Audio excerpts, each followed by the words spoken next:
that's why I'm so glad to have Brad Schneider and then later Bob Dole to come and talk to us about their positions on policy for climate change. And so I'll get started with the questions. So my first question is, how can we find a solution to climate change and CO2 and methane production? And do you believe that we can reduce the effects or reverse the effects of climate change? And what is your preferred method to do so? So first let me talk about climate change in general. It is a threat not to the future, but it's a threat to us very real and present today. One of the things I'm most happy about is that less than a year ago, last December, 195 countries came together in Paris and signed an accord to finally begin to address climate change. Right? They made a commitment to limit the increase in temperature by 1.5 degrees over what it already is. And we already had, this year was the hottest year on record. If you live in Chicago, you might not have realized that we had a mild summer.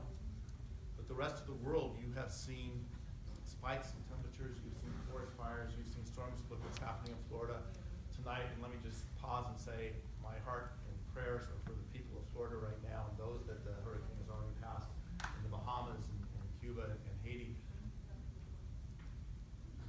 Tornadoes are wider, 2-mile wide tornadoes, forest fires are more intense. We have to tackle this now.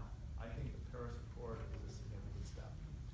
But it requires leadership, and it requires leadership from the United States. Failing to address climate change, failing to address the threats you talk about, is a threat to your future, a threat to our economy.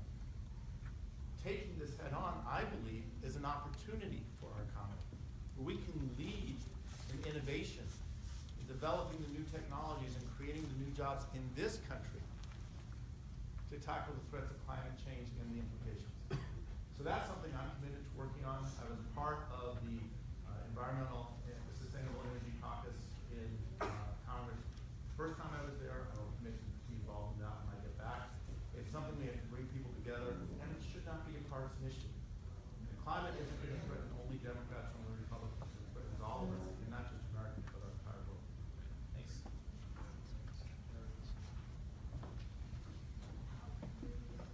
So my name is Sandra, and I'm the president of Environmental Club. And my question is, what is the U.S.'s role in fighting deforestation around the world? And then, how do you feel about the Tree for Tree program? Thank you for the question. I mentioned I grew up in Colorado. I grew up understanding that the forests are part of our national environment. We had national forests, we had national parks in Colorado. It was quite a shock to come to Illinois and discover that there are no national parks. I just assumed every state had many national parks. And I guess I'm going to bloom this back to talking about climate change. If you go to Colorado now, you'll see that many of our national forests, you'll see a whole mountainside of dead pine trees. Now, why are the pine trees dying? Well, the pine trees are dying because of the pine beetle. Pine beetle's not new, but here's what is new. You need 3 weeks of deep freeze to kill pine beetles. And we're not having that anymore in the mountains of Colorado. So those pine beetles continue to eat through these trees the entire year until they ultimately kill them. So you see entire swaths of the forest that are completely dead. Now, a strike of lightning is going to ignite the entire forest. We need to protect our forests and address climate change as a piece of it. There's another piece of it, because you got our old tree forests, ancient tree forests. Here in the United States, but more so around the globe, in the Amazon, in Asia. We need to work, and this is again where global leadership, the United States leadership, working with our through alliances and NGOs, protecting these ancient growth forests, come in. We need to protect these forests because it's not just about our climate, it's about the wildlife that depend on these trees. Orangutan, for example, in Asia. That's something where I think the United States can lead, and Congress has an important role in speaking out and working with our government, but also some of these NGOs that are also working to protect that. The Tree for Tree program you're talking about is something I think, from a congressional standpoint, we can provide funding, working with other organizations. It's something we have to continue to support. Thank you.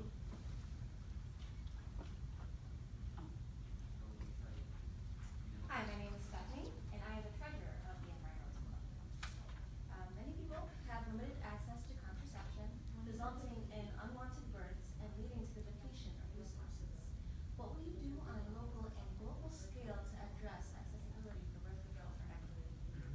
Let me start on a global scale first. That's a great question. And it's going to relate in an odd way. I'll talk about the president's actions on immigration. Depending on who the president is, the party of the president, depends on whether the United States, or determines whether the United States supports global family planning. The first thing President Obama did when he got into office was issue an executive order that restored our investment in programs around the globe that are working in communities, promoting family planning, providing contraception. But as parties change, Republicans don't want to fund that because they don't necessarily believe in it. We are now at about 7 billion people on the planet. The estimate is by 2050 that number could go to 9 billion. Putting a drain on resources, as you talked about, threatening our food supply, freshwater supply. As climate changes, you were saying, climate change is not just a threat to plants and animals. It leads to the collapse of communities, which in many cases is leading to some of the wars we're seeing around the country. So for me, the need to continue to work around the globe, providing support with NGOs and other groups that are helping communities provide family planning is a really important aspect, and that's why I support the president. And I would like to see that move from executive action to actually legislation within the Congress, so it doesn't change with every administration back and forth. Here locally, again, talking about family planning, I have to talk about Planned Parenthood. Talked about in 2011 when Congress tried to shut down Planned Parenthood. You see that continuing today. Planned Parenthood provides health care to many women, primary basic health care. In many cases, it's their only access to health care. And yet you see in Congress too many people trying to take that funding away. I believe, more broadly, every woman, every person, that we're talking about women, should have the right to make their own choice about their own body in the privacy of discussions with their family and their physician. I believe we need to, I would, for example, repeal the pastor amendment, or the Hyde amendment, that denies women, poor women, access to the same health care that people with means have. It denies women in our military the same access to health care that men in our military have. These are some of the things I think we can do to A, provide better health care to all Americans, but to B, address some of the challenges we discussed. Thank you. Thank you.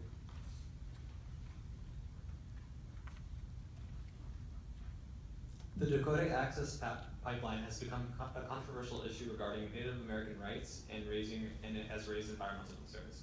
What is your perspective on what should be done with the Dakota Access Pipeline and other pipelines being built across the U.S. and outside of the U.S.? Again, another good question. As you may know, the president earlier this fall suspended the Dakota Access Pipeline, in no small part because the traditional process or the expected process of evaluating and measuring the environmental impact, especially through tribal lands, was not followed. We need to have transparency. We need transparency in government. We need transparency in these types of projects. We need to respect the rights of Native American people to their land and to have their say. So I think the president made the right decision here in suspending that and letting it go through the process. More broadly, as you talk about pipelines, how many of you have noticed the trains going through our communities with those big black tanker cars? We have demands for energy. Speaking broadly, we need to move from a fossil fuel dependency to renewable fuels. I believe, I hope, I pray that we're going to see that over my lifetime, certainly over your lifetime. But as we make that transition, we need to extract, transit, process, and consume energy in the most responsible, most safe, least impactful way on our environment. And building pipelines has to be a part of that, but it has to be a part of that that's done safely, that's done with transparency, and a process that reflects the interests of our communities, whether it be the Native American communities in North Dakota, or the city of Chicago and our communities around here. So we have to make sure that the regulations are in place, the protections are in place, and that as these pipelines are put in place and managed, the security and safety are constantly maintained so that we don't have a degrading infrastructure.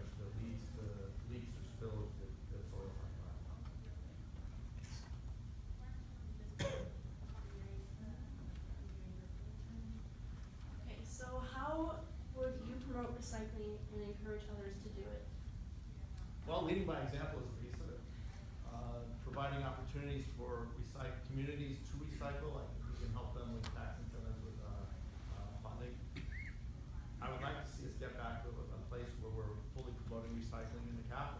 Again, that lead by example. 2011, when there was that new Tea Party government that came in, one of the first things they did was get rid of many of the initiatives that were put in place between 2006 and 2010. But we have to make it economically viable. We have to provide opportunities for people to recycle easily.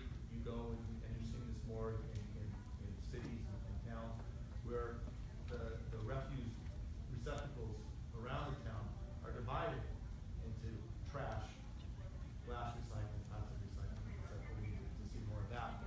We also promote reductions into the recycle and garbage stream, reducing content of packaging, reducing waste. And that's something, again, I think the government can create incentives for companies and communities to do, and lead by example.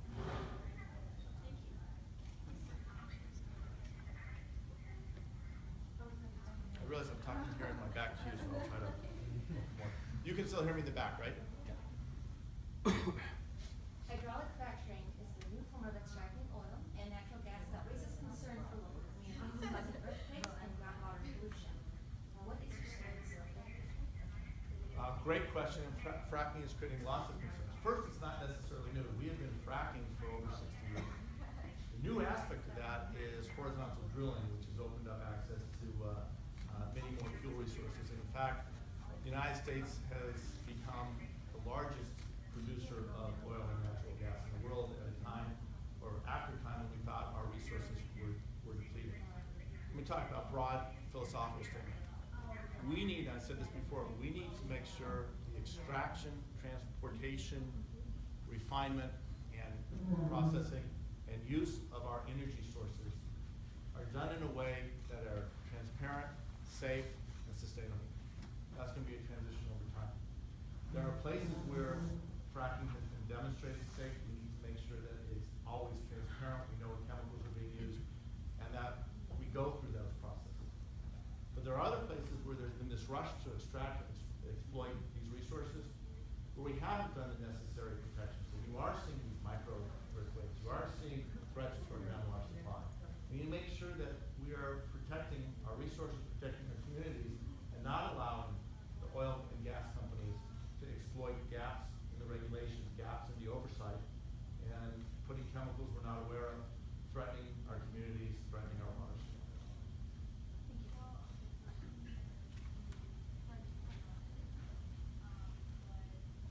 What can the government do to support locally grown food and for the purpose of food security in local communities?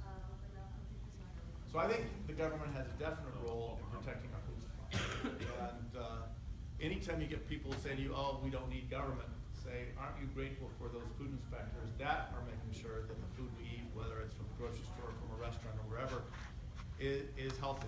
And anytime you see an outbreak of E. coli or some bacteria or some disease, the fact that the government is able to track and trace it is coming. The fact that it happens is unnerving, but we have to make sure that we have a safe food supply. We also, I think, need to continue to promote a food supply closer to home. I think there are things that we can do with our schools, with other communities, and this is a local, state, and federal issue of promoting homegrown.